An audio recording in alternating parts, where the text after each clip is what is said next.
Now this is a special day in SpongeBob history.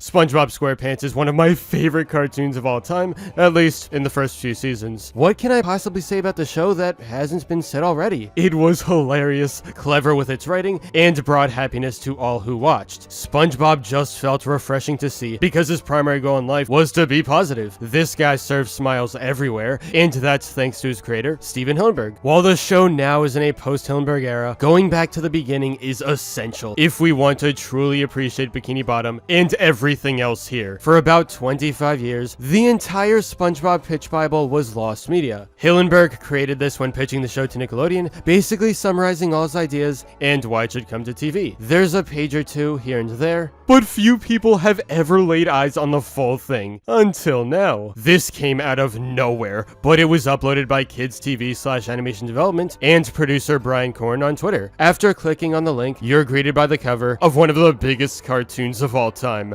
This is where the legend of SpongeBob SquarePants began, which is kind of insane to see after knowing how far he's come since then. Ah, the sea.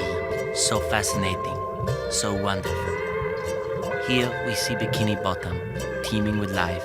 Home of one of my favorite creatures, SpongeBob SquarePants. The pitch Bible starts out with an introduction to Sponge Boy, who only had his real name changed right before the series became real. An undersea cartoon starring the world's most rectangular spaz, Sponge Boy, featuring a cast of aquatic characters submerged in nautical nonsense. Forget the lost city of Atlantis. Grab your snorkels and plunge with us into the tropical suburb beneath the waves where Sponge Boy makes his happy home. Stephen Hillenburg treats Sponge Boy as this strange underwater creature that people are only now just discovering. He uses the pitch Bible to evoke this sense of wonder. We get a few extra details about what Sponge Boy's daily life and personality is like, along with this flattering image. Ladies, I think you've just found yourself the perfect man. Sponge Boy's dream is to become Employee of the Month, but he always searches for new things to make him happy, so he gets distracted. The bottom of the page reveals that SpongeBob plays ukulele, which isn't really brought up a whole lot in the actual show. Hillenburg goes on to talk about episode concepts that later ended up becoming real, and then revealed this sketch of what our heroes' houses would look like. While they're mostly familiar, you'll notice that they're way higher above the ground than normal. Here we have confirmation that Bikini Bottom is directly under Bikini Atoll,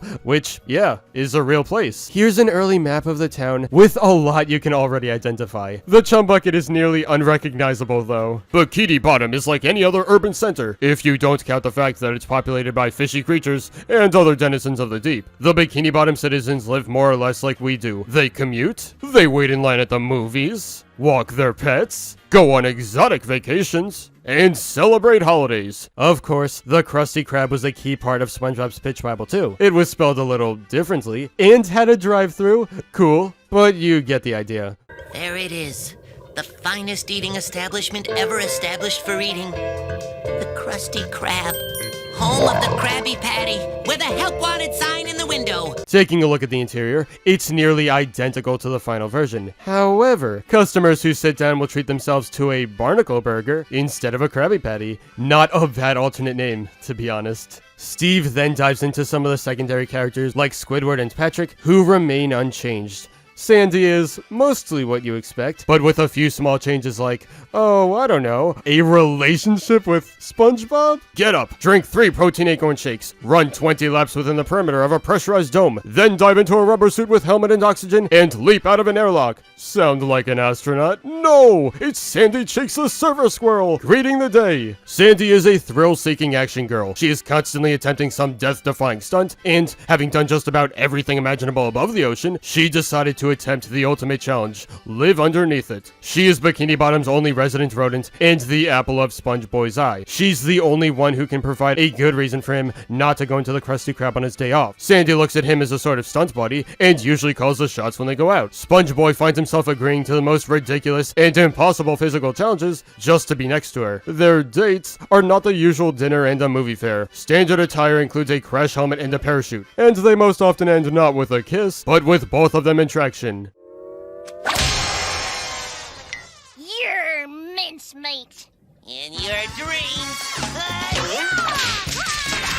On the page for Plankton, we get a glimpse of what his driver's license photo looks like. Man, I wish this made it into the show. Also, it looks like his birthday was August 21st, 1961, at least according to the original plans. Now, to better showcase the kind of character SpongeBob is, Hillenburg created this small comic where he's flipping patties at the Krusty Krab. They stick to the ceiling, so the legendary sponge defies gravity to defuse the situation. It's a small gag, but helps in establishing the rules behind SpongeBob. Basically, he can do anything. Hillenburg goes more in depth with his episode ideas, one of them that hasn't fully happened, surrounding Muscle Beach. It's all about SpongeBob heading there with Sandy to impress her for a date, and he tries his best to keep up with her in all the thrilling sports. He eventually ends up failing, and sings a sad song with his ukulele about how his love was lost. The seeds for this episode resulted in ripped pants, which made some creative differences, but still gave us the whole SpongeBob and Sandy go to the beach thing. Here's an early drawing of Patrick working at the Chum bucket. Turns out this was part of an original storyline for the show that didn't happen. Plankton uses Patrick's knowledge of SpongeBob to gain access to the secret formula, but Mr. Krabs figures out what's going on. By the end, SpongeBob and Patrick's friendship wins, instead of Plankton's attempts to break them apart. And now, let's dive into some never-before-seen episodes that, as far as I can remember, haven't actually appeared in the show. Mr. Krabs talks SpongeBob into taking the 4 a.m. shift at the Krusty Krab. Embracing the Krusty challenge, he accepts. That night, he sets his alarm for 3, but he's so excited that he can't sleep. He tries everything from taping his eyelids shut to counting seahorses, but nothing works. Suddenly, he is struck with divine inspiration. He'll blow off sleep, get to work early, and implement his plan of restoring a booming late-night business to the Krusty Krab. We see a montage of SpongeBob serving up a storm at a jammed-packed Krusty Krab. Mr. Krabs is dancing to the cha-ching sound of an overworked cash register. We dissolve to SpongeBob snoring away in his bed, having never left. His late-night triumph was all a dream.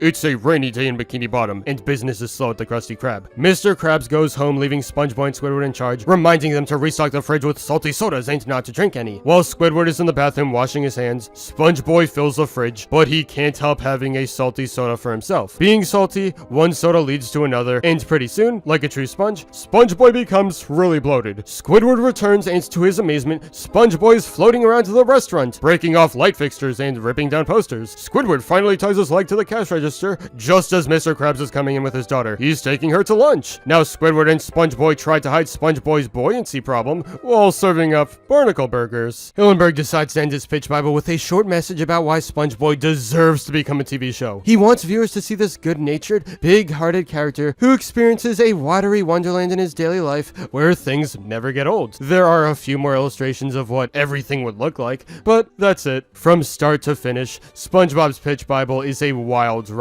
It's a glimpse into the past where SpongeBob wasn't a global icon, a name that everyone knows. Without Stephen Hillenburg's creative mind, we never would have been able to experience one of the best cartoons of all time. He had everything planned out and wanted to combine his love of animation and marine biology into a cartoon. I'm ready, I'm ready, I'm ready.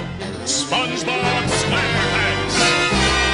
Even if the show will never, and I mean never, reach the highs of those earlier years, I'm glad the character lives on. I'm glad people still remember SpongeBob. He changed the world. But anyway, that's all for this video. Subscribe for more awesome cartoon videos. Give a thumbs up and comment below, let me know what you think. Thanks for watching, and I'll see you guys next time.